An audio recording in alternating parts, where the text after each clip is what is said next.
Assalamualaikum warahmatullahi wabarakatuh. Perkenalkan, nama saya Muhammad Aril, NIM 2308100136.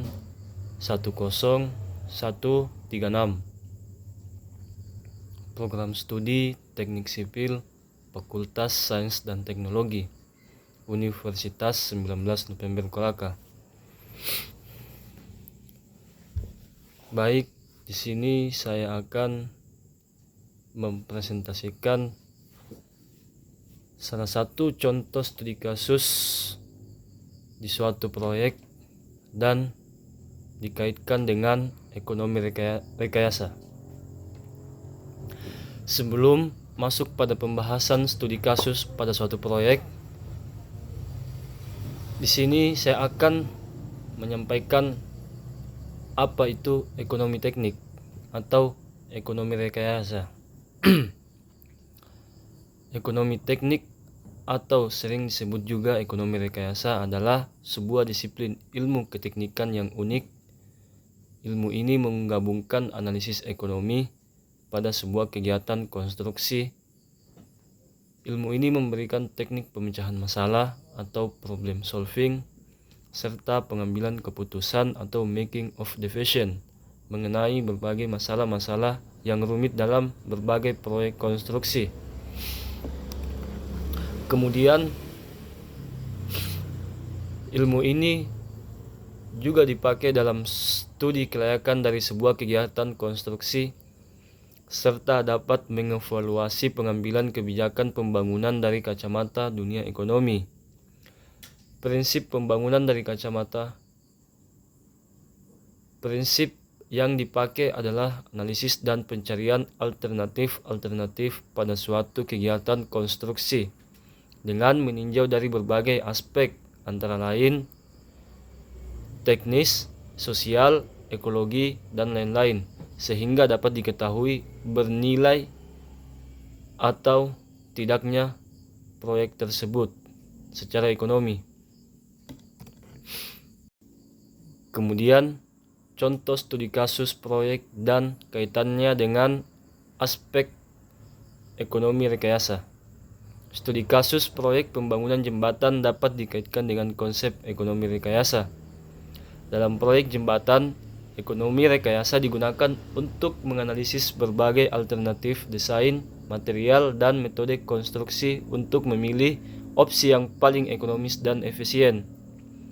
Misalnya penggunaan material yang berbeda atau perubahan jadwal konstruksi dapat dievaluasi berdasarkan biaya dan manfaatnya untuk memastikan proyek tetap dalam anggaran dan selesai tepat waktu. Kemudian, studi kasus pembangunan jembatan di Kabupaten Kolaka. Bayangkan proyek pembangunan jembatan baru di Kabupaten Kolaka. Proyek ini bertujuan untuk meningkatkan konektivitas antar wilayah dan mempermudah transportasi. Adapun aspek-aspek ekonomi rekayasa. Yang pertama,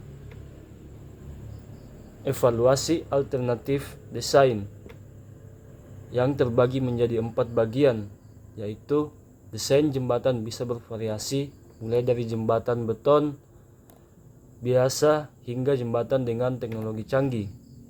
Ekonomi rekayasa digunakan untuk membandingkan biaya konstruksi, biaya perawatan jangka panjang, dan manfaat sosial ekonomi dari setiap desain.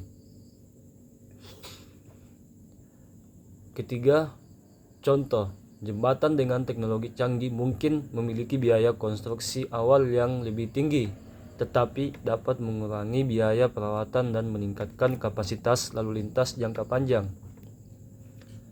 Yang keempat, korelasi dengan ekonomi rekayasa. Analisis biaya manfaat atau cost benefit analysis digunakan untuk menentukan desain yang paling ekonomis dan memberikan manfaat terbesar bagi masyarakat.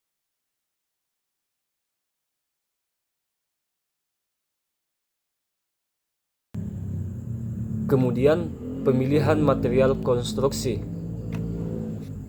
Pemilihan material konstruksi terbagi menjadi 4, yaitu pemilihan material seperti baja, beton, atau kombinasi keduanya dapat mempengaruhi biaya dan performa jembatan.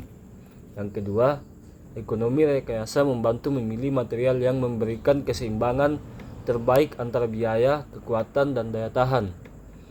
Yang ketiga, contoh, penggunaan baja yang lebih ringan mungkin lebih mahal secara awal, tetapi dapat mengurangi biaya pondasi dan waktu konstruksi. Yang keempat, korelasi dengan ekonomi rekayasa.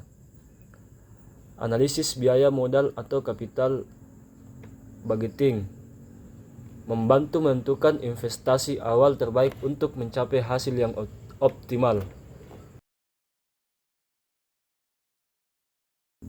Kemudian yang terakhir, penjadwalan konstruksi. Penjadwalan konstruksi terbagi menjadi 4. Yang pertama, penjadwalan konstruksi yang efisien dapat mengurangi biaya dan keterlambatan proyek. Yang kedua, ekonomi rekayasa membantu mengoptimalkan jadwal konstruksi dengan mempertimbangkan keterbatasan sumber daya dan risiko potensi. Yang ketiga, contoh, menggunakan metode konstruksi yang lebih cepat atau bekerja di malam hari dapat mengurangi waktu konstruksi dan biaya buruh. Yang keempat, korelasi dengan ekonomi rekayasa. Analisis metode konstruksi yang optimal atau optimal construction metode memastikan efisiensi dan efektivitas proyek. Yang terakhir, kesimpulan.